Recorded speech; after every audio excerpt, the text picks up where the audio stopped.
Me gustaría comenzar diciendo algo que es elemental, y es aquello con lo que Aristóteles comienza su libro de la metafísica.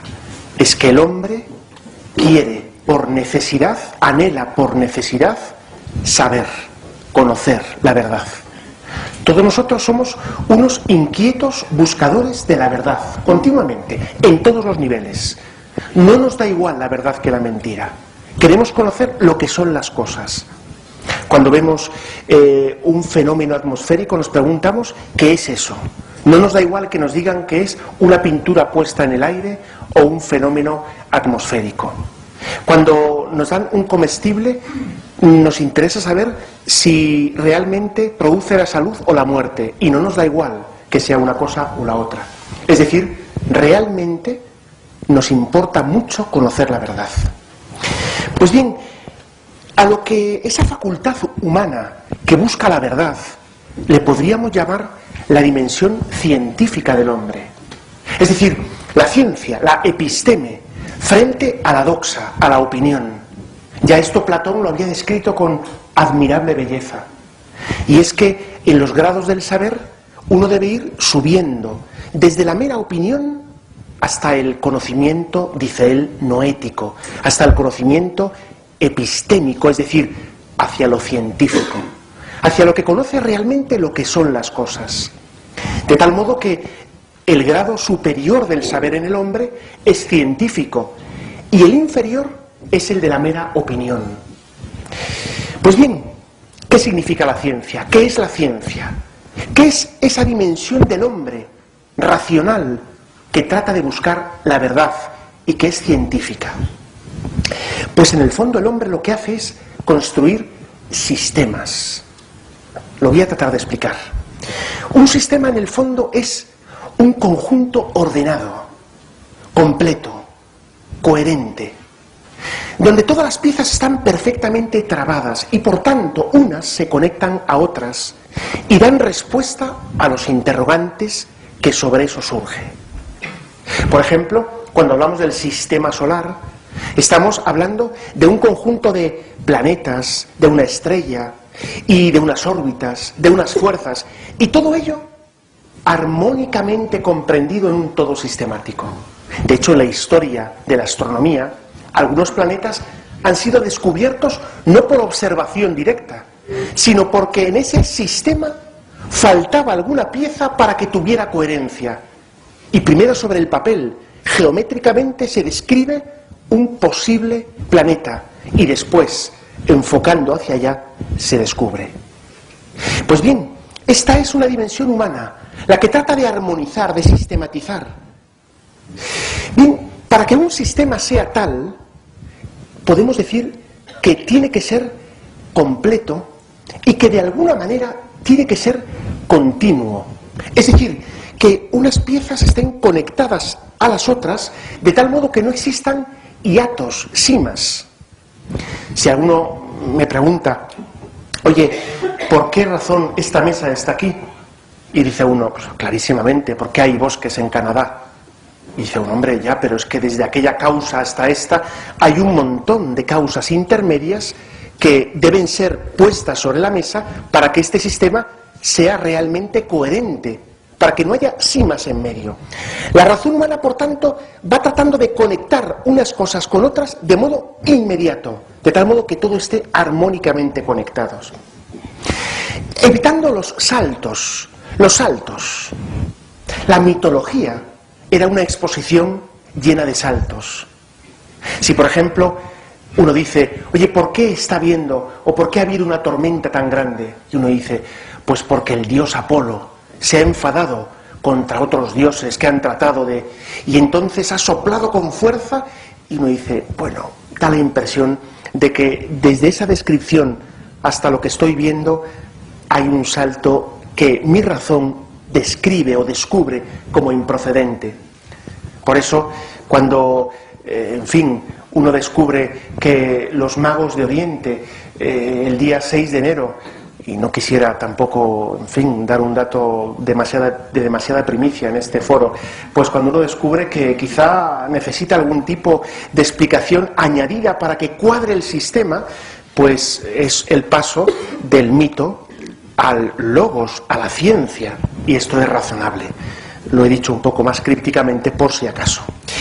Bueno, bien, hasta aquí todo parece bastante elemental, pero aquí surge un primer elemento de prejuicio.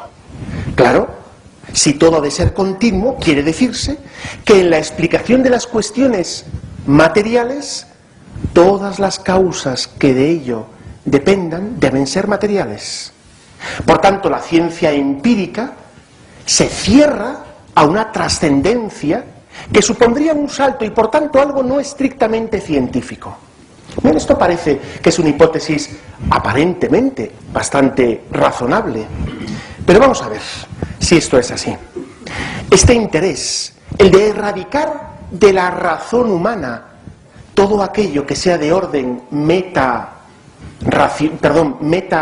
empírico, parece que es una doctrina muy al uso, como si hubiera dos ámbitos totalmente separados en nuestras vidas. Uno, lo que se refiere a la reflexión racional acerca del mundo empírico, material, incluso a nuestro origen de por qué existimos.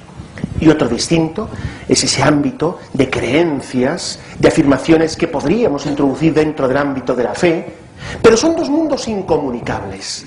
De tal modo que cuando uno es científico, y cuando uno es creyente, uno es creyente.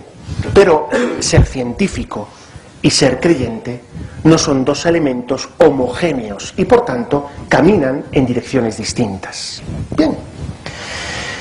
Sin embargo, a partir del siglo XIX hay una gran crisis, una convulsión en el mundo de la ciencia. Y es que la ciencia, esta dimensión humana, racional que todos tenemos, fue evolucionando, fue creciendo admirablemente, pero llegó a una grave crisis, lo que podríamos llamar la crisis de la discontinuidad. Es decir, de pronto descubre la ciencia, por la reflexión humana, que descubre que dentro de cada ámbito científico no se da solución a los grandes problemas, a los problemas del fundamento. Por ejemplo, en física, se ve que lo que parecía una hazaña muy a la mano, la unificación de todas las fuerzas, la fuerza gravitatoria, electromagnética, nuclear débil, nuclear fuerte, vemos que es una cuestión de difícil resolución. Parece, últimamente, que la teoría de la supersimetría, de las cuerdas, parece que permite hacer esto. En cualquier caso, algunos científicos dicen ya que habría que añadir una nueva fuerza, que sería algo así como una fuerza ordenadora. Es decir, descubren que lo que parecía totalmente coherente tiene una cima que no conseguimos alcanzar. Por ejemplo, en biología también parecía que la teoría evolucionista de Darwin agotaba ya radicalmente la capacidad de comprender lo que está sucediendo en la biosfera. Sin embargo, los registros, los residuos fósiles han mostrado que es inexplicable por la pura ley del evolucionismo. Es decir, que en periodos muy pequeños de tiempo existen unas diferencias enormes, saltos cualitativos muy difícilmente, de modo imposible podría decir, explicables por la pura evolución. También podemos admirarnos en saltos, discontinuidades en el conocimiento humano. Por ejemplo, el hecho de la abstracción. Lo que aquí estamos haciendo es comunicar conceptos, palabras. No son cosas materiales, como pretendía un reísta, Kotarbinsky, que decía que no existen más que nombres de cosas materiales. Bueno, los primeros que le contestan a él le dicen, ¿y la materia es, el concepto de materia es material? ¿Me podría definir la materia en términos puramente materiales? En fin, es mejor no seguir por este camino. Pero en cualquier caso, la gran crisis vino a partir de 1900. Les voy a contar una anécdota, es una anécdota un poco así científico, matemático, filosófica. Se refiere al problema o al programa Hilbertiano. No se han equivocado de lugar, ni de sala, ni de tema, ¿eh? Esperen que al final trataremos de aterrizar. ¿Y qué decía el proyecto Hilbertiano? Claro, comienzos del siglo XX, esta crisis en la ciencia parecía que estaba haciendo mella. que la ciencia no sea completa, que la ciencia no sea capaz de abarcarlo todo, que la razón humana no es capaz de agotarlo todo con su propia fuerza. Pues Hilbert, en 1900, convoca un congreso en París, con una intención. Lleva allí a los mejores investigadores en el ámbito de la lógica, de la epistemología, de la matemática. Su intención es elaborar un sistema axiomático, por tanto, racional, según se entendía la razón humana, que tratara de acabar con esta crisis de la ciencia y que pudiera dar explicación de todo. ¿Cuántas veces se nos ha dicho, esto está dicho con rigor matemático, como si fuera la máxima expresión del rigor? Tamaño error. Pues bien, esto era el sueño del racionalismo. ¿Qué significa racionalismo? La pretensión de que la razón humana sea absoluta, lo pueda entender todo, pueda agotar la realidad, la razón humana. Sin embargo, tiempo después se reúnen de nuevo los investigadores en cuestión y llegan a una terrible conclusión. No solamente no han podido elaborar ese sistema axiomático totalmente completo, sino que algunos han demostrado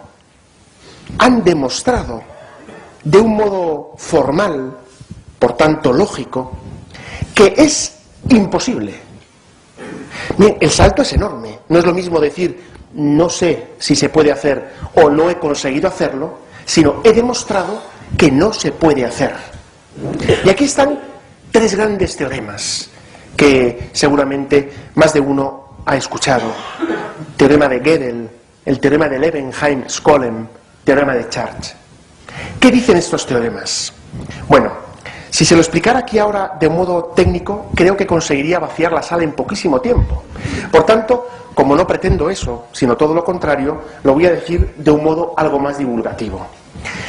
En Román Paladino, lo que explican estos teoremas, que están elaborados en una parcela de la lógica matemática un poquito más compleja de lo habitual, es la lógica de predicados de orden superior. No es, por tanto, la lógica habitual, la lógica de enunciados, la que se estudia en cualquier, psicología o en bachillerato. ¿Qué explican estos teoremas? Algo increíble. Es que la fórmula que demuestra la coherencia de un sistema racional no pertenece a ese sistema racional. Es decir, que para fundamentar una ciencia he de salirme de ella porque su fundamento no pertenece. De tal modo, y perdonen por esta lluvia de conceptos, que es imposible que un sistema axiomático tenga dentro de sí tres propiedades. Tres que son las propiedades de lo que se entendía lo científico. Que sea completo, es decir, que dé explicación de todo lo que existe. Que sea consistente, es decir, que no tenga contradicción. Y que sea decidible, y es que cualquiera de las afirmaciones anteriormente expuestas son definibles o son probables, demostrables por el resto. Lo que se demuestra es que si se quiere que sea consistente y decidible, no es completo. Dicho de otro modo, los fundamentos para demostrar la coherencia de todo sistema axiomático científico están fuera de ese sistema. De tal modo, por ejemplo, que para fundamentar la matemática necesito principios metamatemáticos, extramatemáticos. Y por eso la matemática no es ninguna ciencia exacta, sino que es exacta siempre y cuando ponga yo unos fundamentos que están más allá. Perdonen por este comienzo algo duro, pero creo que vamos a ir suavizando ya. Creo que hemos llegado a la cima de la complejidad, ahora ya bajamos, o sea que ya tranquilo. Bueno, pues esta cuestión es muy importante. ¿Por qué es importante? Porque muestra algo respecto de la razón humana. Y es que la razón humana es grande cuando reconoce que tiene un límite. Es decir, que para fundamentar los principios de la propia razón humana, para que la razón humana sea consistente, necesita principios que están más allá de ella. Bien, esto es una transposición de lo anteriormente dicho de un modo, digamos, muy rápido, pero creo que se puede entender. Es decir, dicho de otro modo, la pretensión de una razón humana absoluta cayó por los suelos. De hecho, fíjense, ¿cuál fue la tentación de muchos de los racionalistas que vieron estas conclusiones científicas? Pues que el mundo es irracional. Pasaron del racionalismo al irracionalismo. Y es que los extremos se tocan. ¿Qué sería el racionalismo? Yo puedo entenderlo todo con mi razón. ¿Cuál es el irracionalismo? Todo es absurdo. No hay que buscar razones. No existe lo verdadero, solo existe lo práctico. Es el pragmatismo. Miren, estos dos son dos elementos de crisis en la comprensión de la razón. Por un lado, la que la absolutiza. Yo puedo entenderlo todo, con mis solas fuerzas racionales. Otra, la que la denigra hasta el extremo. La razón es absurda. No es cuestión de buscar lo verdadero, solo lo útil. En el primer caso, se produce una deificación del hombre. En el segundo caso, se produce un relativismo tremendo. Cada cual que busque su vida, lo que le es útil, lo que le es práctico, porque más allá no se puede ir. Incluso, algunos de los que profesan el irracionalismo sostienen que hasta la religión cabe aquí, porque no es sino un objeto de consumo. Aquel a quien le sea útil profesar un credo, que lo profese. Pero la religión, dicen los irracionalistas, no es ni verdadera ni falsa. Es útil, es práctica, a la gente le tranquiliza, le hace vivir de otro modo. Bien, ya tenemos ahora mismo sobre la mesa dos modelos para dos o tres según se vea. Podemos decir tres modelos para entender la razón. Uno primero, el que absolutiza la razón humana. Todo lo que yo no entienda no existe. Todo lo que yo no sea capaz de explicar cabalmente es inexistente. Claro, visto desde ese punto de vista, ¿qué se trata de hacer, por ejemplo, con los contenidos de la fe? Pues hasta que no consiga explicarlos yo con mis luces de la razón, no pararé. Y entonces alguien te dice, oye, Cristo está presente en la Eucaristía. Te explican, no es que esté presente, ahí hay pan, pero es un pan que significa una cierta fraternidad. Ah, ya lo entiendo, claro. Oye, ¿Cristo resucitó? No, hombre, ¿cómo va a resucitar? Su espíritu, su fama, su presencia en los que le habían querido, se hizo presente con tal fuerza que se puede decir que Cristo... Ah, ahora ya lo entiendo. Es el racionalismo, es la versión racionalista de la fe, donde la fe deja de ser fe, se convierte en pura razón humana. De esto hay mucho. La otra postura, irracionalismo. No, mira, la fe no tiene nada que ver con lo racional, no tiene nada que ver con lo verdadero. La fe es sencillamente útil. A quien le vale, pues que la use, como otros usan otras cosas. Esta postura parece muy tolerante, palabra terrible, pero bueno, parece, no es que no haya que ser tolerante, hay que ser más que tolerante, hay que amar la verdad, no tolerarla, hay que amar la verdad, y hay que luchar contra lo falso y ayudar al que yerra a que salga de su oscura cueva de la falsedad. Y este es el mejor servicio que podemos hacer a los demás, ¿no? Si alguien, por cierto, para hacer una pequeña cuña de este aspecto, si alguien veo que va a beber cicuta en vez de un zumo de naranja, pues yo no seré tolerante con el error. Yo le quiero tanto a esta persona que trataré que no beba cicuta, primero por las buenas, y si es necesario, pegaré un manotazo a la cicuta para que este hombre salve su vida. Porque la tolerancia se refiere siempre a las personas, no a los errores. Con los errores nunca hay que ser tolerante, hay que ser intolerante con la falsedad, hay que ser tolerante con el que yerra, que es distinto, ¿no? Bien, vaya, esto es una pequeña cuña publicitaria. Pero, ¿qué pasa desde ese punto de vista? Algunos dicen, bueno, la fe realmente es un objeto de consumo más. Y por tanto, entre comillas, hay que ser tolerante. ¿Tú eres católico? Pues sé católico. Hay otro que es budista, que sea budista. Hay otro que es musulmán. Todo vale igual, porque dicen estos, al final son objetos de consumo para tu uso particular. No tiene que ver con la verdad o con la falsedad, tiene que ver solamente con tu bienestar particular. Bueno, esta postura es tremenda, es también atroz.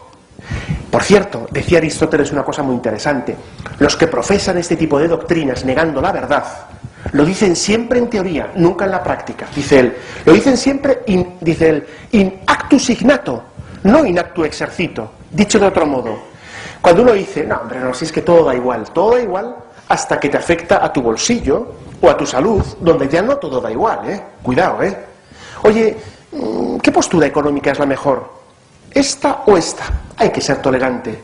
Bueno, si va por ahí, te quedas sin un duro o sin un euro en tu cuenta. Pues oye, de ninguna manera, coge esta otra. ¿Por qué? Porque me afecta. Decía Aristóteles que es lo que le pasaba a Pirrón de Lea, que no creía en la verdad. Dice, sí, no cree en la verdad, pero cuando va de camino hacia Megara, ve un hoyo en la tierra y lo bordea.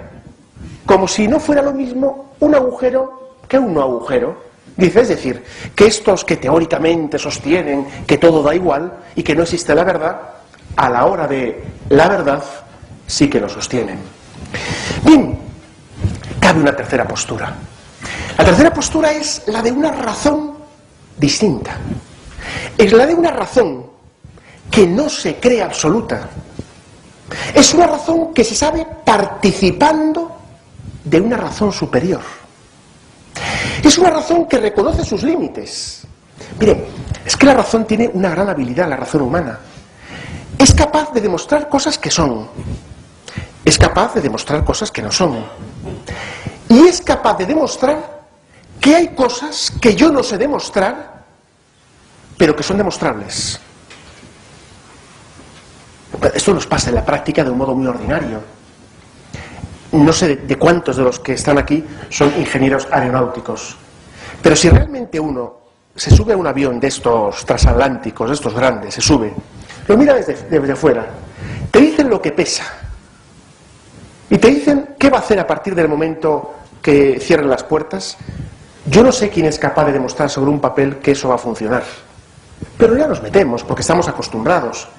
Pero que no somos capaces de demostrar que eso es así, vamos, para la mayoría de nosotros.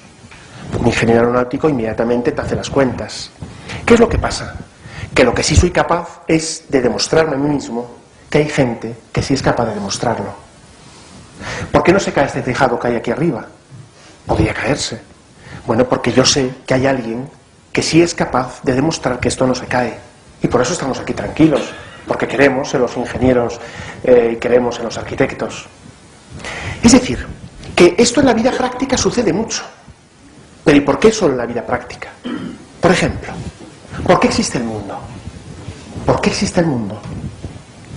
Uno dirá, le veo venir. Nos va a hablar de la creación. Hombre, claro que voy a hablar de la creación.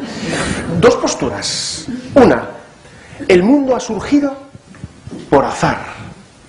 ¿Alguno podría explicarme lo que es el azar? El azar. Miren, el azar es una de esas palabras, y si no, reto, con perdón, a quien sea, a que demuestre que no es así, una de esas palabras llenas de irracionalidad. Es una tapadera. No, perdón. Existen cuestiones causadas o existen cuestiones que se producen por libertad. O libertad o causalidad. Efectivamente, yo ahora puedo decidir seguir hablando o callarme. Esto lo decido por libertad y con libertad. Esto no es predecible. No es predecible.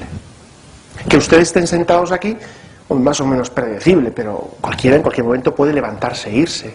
¿Por qué? Porque son libres ustedes. Yo no puedo demostrar cuántos van a quedar aquí dentro de 8 horas cuando acabe esta conferencia. No puedo demostrarlo, porque depende de su libertad. Pero hay cosas que sí son predecibles.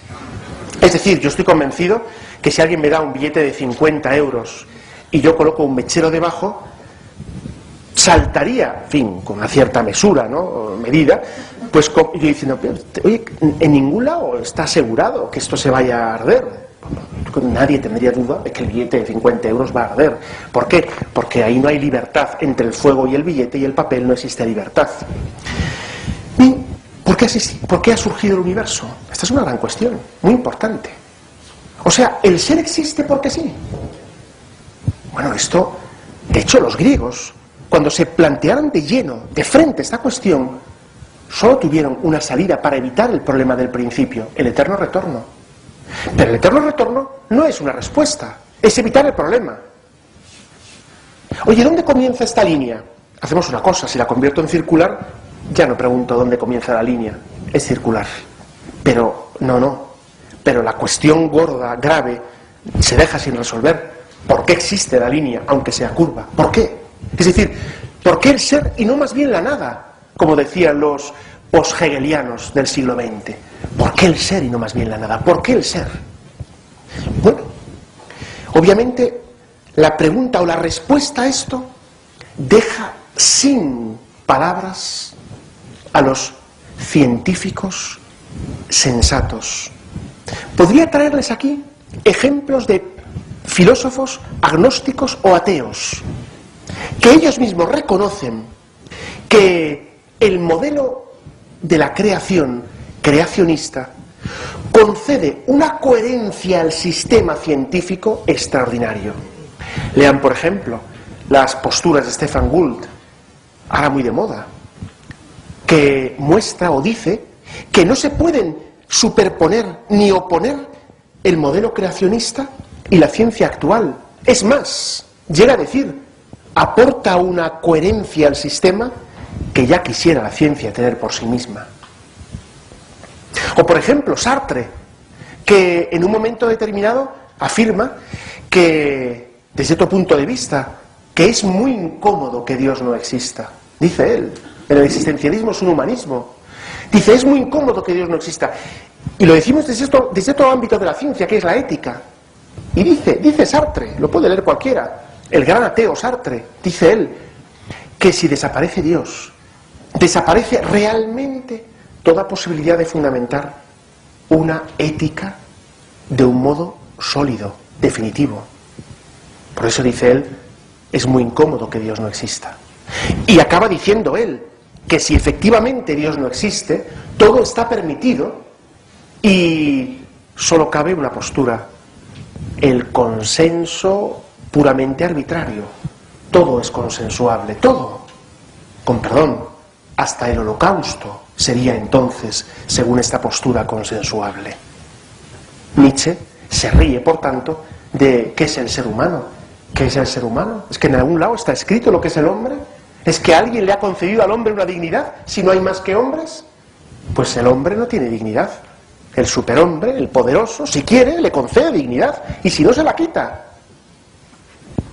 En este ambiente empezamos a movernos, donde nosotros somos, para nosotros, dioses. Unos deciden sobre otros, unos mandan sobre otros. Miren, esta postura no es una coyuntura específica del momento, es una terrible crisis de la razón científica. Ante la pregunta de, ¿pero usted qué dice que es esto? La respuesta es, bueno, habitualmente se actúa de este modo. ¿Usted qué afirma respecto de la identidad de un embrión? La respuesta es, bueno, de hecho, lo que las leyes dicen. Pero yo no le pregunto lo que las leyes dicen. Yo le pregunto, ¿qué es? ¿Qué es esto? Oiga, perdone, aquí pone, se puede beber todo lo que hay aquí. ¿Qué es esto? Bueno, lo puede beber usted, pero es que me han dicho que esto es cicuta. Bueno, pero está permitido. Usted, perdone, yo quiero saber qué es esto. La pregunta por la esencia se difumina. Solamente hay una pregunta cuando la razón humana se ha debilitado hasta tal extremo. La pregunta por lo legal, por lo permitido. Pues bien, efectivamente, para entender la realidad en su esencia, en su naturaleza, la razón pide fundamentos sólidos. Y es aquí donde la razón se abre a la fe. Se abre. Pero la fe no es una imposición extrínseca y voluntarista, sino que la razón descubre que la fe es creíble.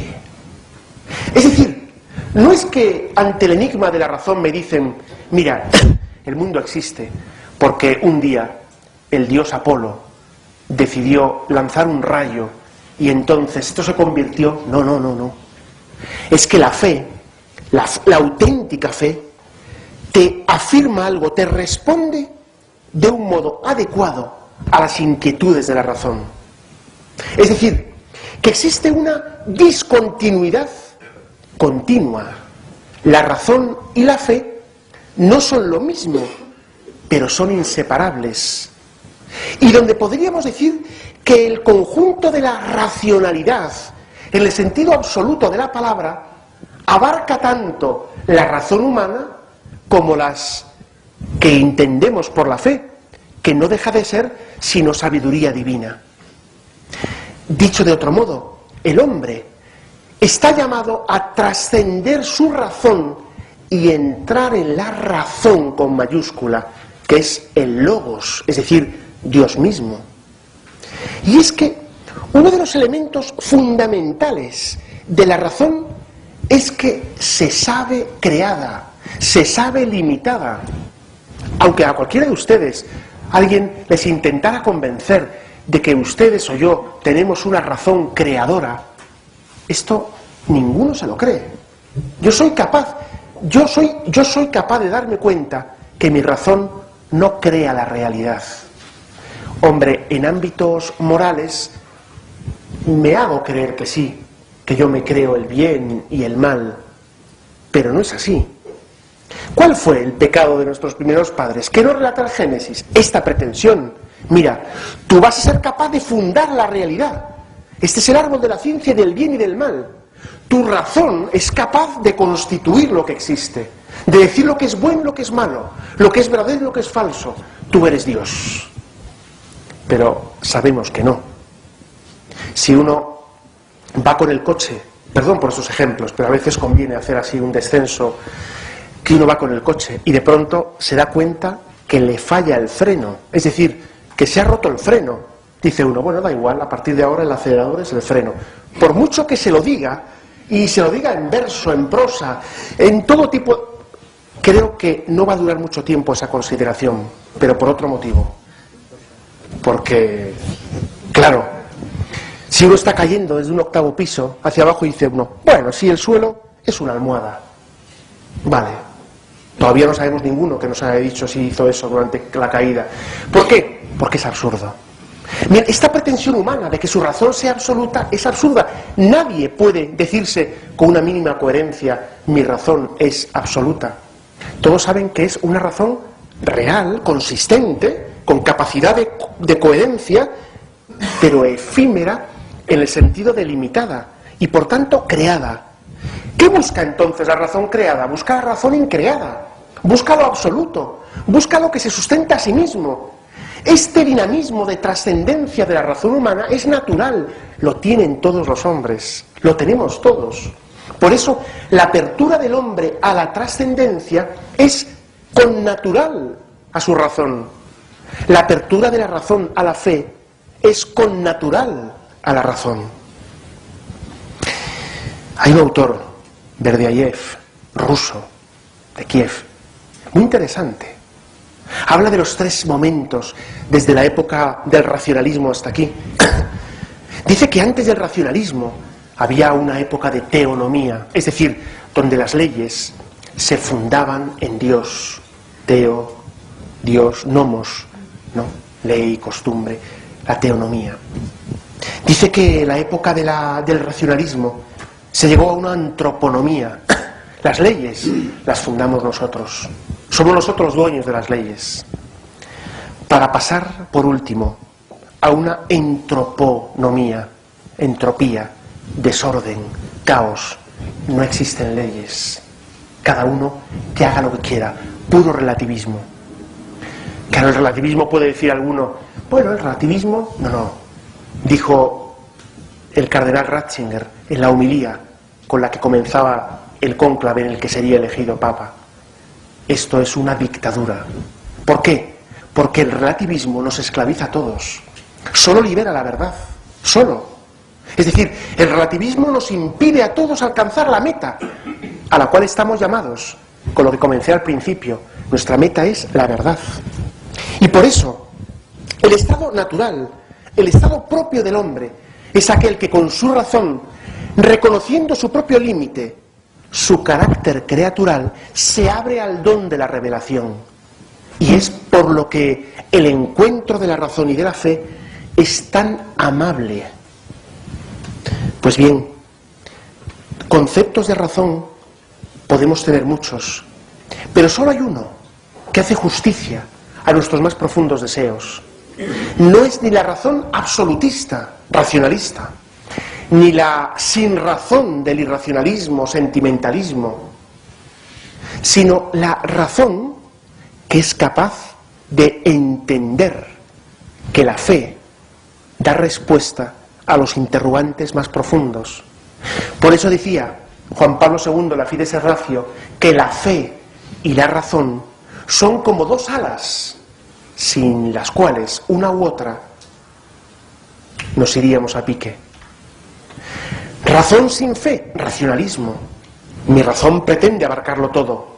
Fe sin razón, fideísmo. Yo digo esto simplemente porque se me ha dicho. No.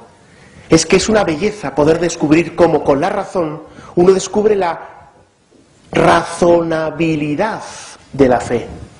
Hasta el misterio de la Santísima Trinidad tiene una bellísima razonabilidad, lo cual no significa que seamos capaces de agotar el misterio. La presencia de Cristo en la Eucaristía, uno puede descubrir cómo no es irracional que Cristo, la persona de Jesucristo, esté presente bajo las especies de pan y vino. Podemos metafísicamente mostrar su coherencia, aunque con ello no agote el misterio. Todo lo que la Iglesia conserva como depósito de la fe y nos entrega a todos en el catecismo, todo ello tiene una razonabilidad en la que la razón humana descansa, porque descubre sintonía, descubre una perfecta armonía, descubre que, aunque siendo fuentes distintas, aunque hay una aparente discontinuidad, sin embargo, forma un sistema que sí que ahora es coherente, que es completo y que es consistente y que al hombre le permite descansar en la verdad. Muchas gracias.